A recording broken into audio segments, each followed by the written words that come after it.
Ayan, hello, good morning. Ayan, na ating day 1 ng ating buhay probinsya. Ayan, yung mga puno-puno dito yung nanay ko. Ayan, magilis tayo ng isda. Dito tayo sa kusina niya. Ayan, magilis tayo ng isda kasi para magluto na. Ito yung day 1 natin. Kararating lang natin. Mga 7 din ako dumating ng bahay. Kasi 12 hours from Turbina to Matakon, tapos Matakon to hanggang dito sa bahay. Kaya hindi ko, gabi ako nagbiyahe kaya hindi ko nakuhanan yung pagbiyahe ko, kaya dito na lang tayo sa bahay magpasimple ng video. Good morning Bicol noon, maggayon mga guwapo. Ayan, nandito na po ako ng ating day 1 ng buhay probinsya. Linisan natin ang ating isda, tapos magluluto na tayo. Na yung kapatid ko kahapon dito, yung ate kong galing QC. Hindi kasama niya yung nanay ko. Bali sumunod na lang ako kasi nga marami pa akong inayos din sa amin sa bahay.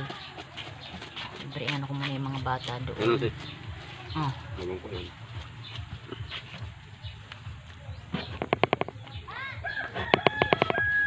Yung kuya ko magbawog ng ayam ba, magbawog sa ayam. Good morning po mga taga Bicol, hello po sa inyong lahat, magandang umaga.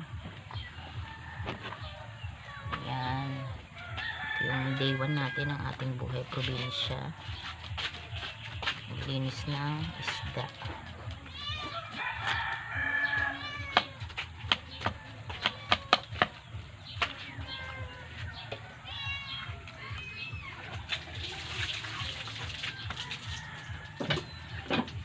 Ako nakapag-vlog dun sa bus kasi gabi kasi ako nagbiyahe kaya wala akong makita. Kaya sabi ko pagdating na lang doon saka ako magbablog kasi nga inaano ko din, puno din kasi ang ating memory, so kailangan masave natin lahat ng ano natin dito, aktibidad, para meron tayong may upload pag uwi ng lagay natin. Ayun, save na lang natin yung video, sana makuhanan natin lahat kasi dalawa naman ang ating cellphone, kaso lang syempre madami akong video doon, kaya nag-delete na nga rin ako para magkasya yung ating day 1 to 5. Ayan, day 1 to 5 tayo.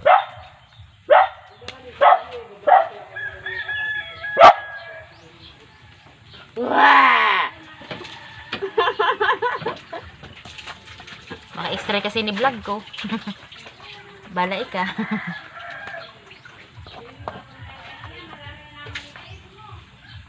Ay, putik. Ha? Tama baga? Tama baga pagkadadali? Kadakol naman ako. Ay, binawagan. Hindi ko easy. Si lola mo nagbakal. Madaming pera si lola mo eh.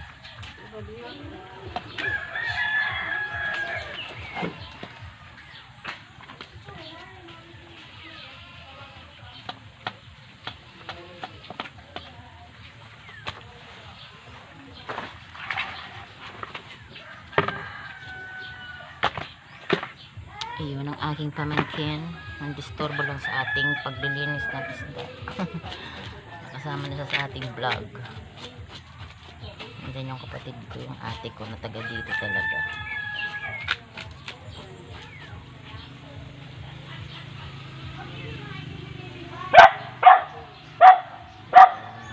Ito ang life namin, simpleng buhay. Ito ang aming inaisnan. Bakit lahat kami dito lumaki. Nung nakapag-Manila kami, saka lang naman kami nakaranas ng buhay Maynila. So, lahat kami dito lumaki, kaya sarap balikan yung buhay probinsya na masaya, simpleng buhay, yung kontento ka so kung anong meron ka, yung ano ka lang dito, tanim-tanim ka lang, mabubuhay ka na, yung ganun. Dati nung mga bata pa kami, kumakain kami ng mga yung bigas na mais. Naranasan namin yan. Tapos ano lang kami ng palay sa ibang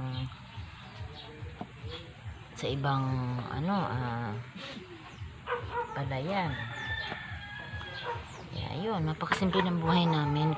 Proud ako, nagalang ako sa hirap ang aming pamilya. Kaya hanggang ngayon mahirap pa rin, charing. Hanggang ngayon simple pa din ang buhay namin. Same pa lang din katulad dati. Siya pala nagkukot ko. Walang nagbago. Masarap na mo. May galin, may may ila. May pasyar. Ikaw nagkukot. Bay pa na. Kamisip niyo doon na. Adi man na buwan mo nagkukot. Kustabit kita mo nagkukot. May galin ton, may galin iton. Luwak-luwak mo sikit. Yan na, may galin iton. Bay pa na. Ay! Ako, Diyos ko Ako naman. man sa sikit. Ay! Wag ka namang umano isda. Lumalangoy ka pa sa may pa ako. Tayo Ako ako lagaon mo na iba ko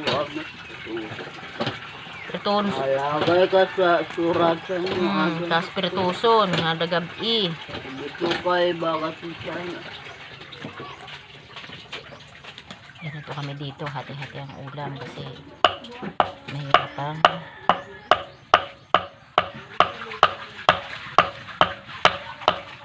Layo palengke dito kaya